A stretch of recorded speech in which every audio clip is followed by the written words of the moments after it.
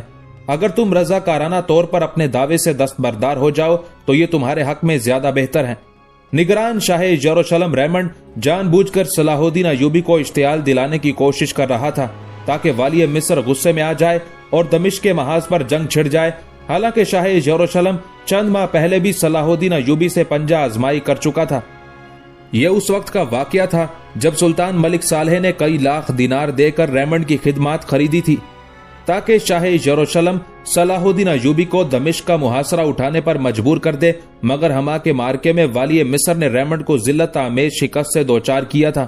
شاہ یروشلم کے پیش نظر اس چھیڑ چھاڑ کے دو مقاصد تھے، ایک طرف وہ دمشق کے پورے علاقے پر قبضہ کرنے کا خواہش مند تھا اور دوسری طرف ہما کی شکست کا بدلہ لے کر اس علاقے میں اپنی عسکری قوت کی ساخت بھی بحال کرنا چاہتا تھا۔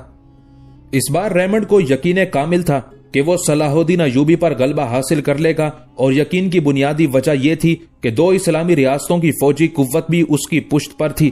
احتیاط اور پیش بندی کے طور پر ریمنڈ نے صلیبیوں کی دونوں فدائی جماعتوں فرینکس اور ٹیمپلرز کو بھی طلب کر لیا تھا۔